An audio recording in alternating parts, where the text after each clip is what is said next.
Hi students, வணக்கம். இன்னைக்கு நம்ம ரியல் அனாலிசிஸில் upper sum and lower sum உடைய டெஃபினிஷன் தான் பார்க்க போகிறோம். Let F be bounded function on the closed and bounded interval I. F அப்படின்றது எப்படி இருக்கும்னா க்ளோஸ்டு பவுண்டட் ஃபங்க்ஷனாகவும் க்ளோஸ்டு பவுண்டட் இன்டர்வலாகவும் ஐக்கு இருக்குன்னு சொல்கிறாங்க.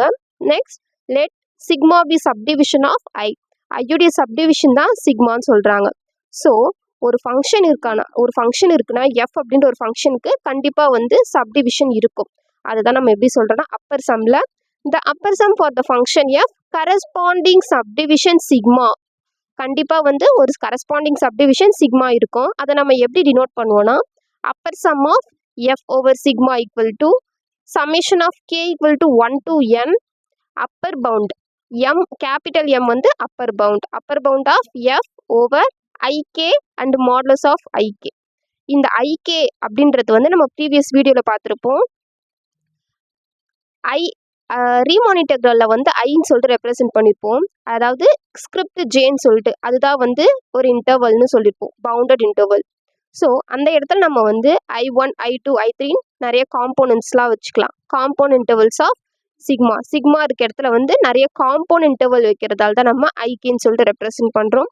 அண்ட் மாடுலஸ் ஆஃப் ஐகே அப்படின்னா லென்த் ஆஃப் த ஐகே, அதோடைய லென்த் தான் நம்ம மாடுலஸ் ஆஃப் ஐகேல சொல்கிறோம்.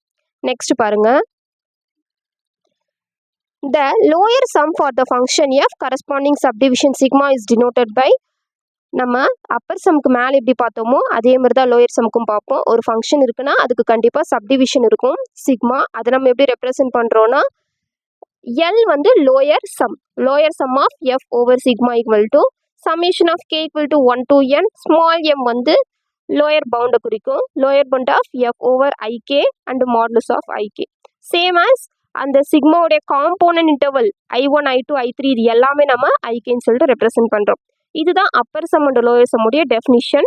இந்த டெஃபினிஷன் உங்களுக்கு புரிஞ்சிருந்துச்சுன்னா லைக் பண்ணுங்கள், ஷேர் பண்ணுங்கள், கமெண்ட் பண்ணுங்கள், மறக்காமல் சப்ஸ்கிரைப் பண்ணுங்கள். Thank you students.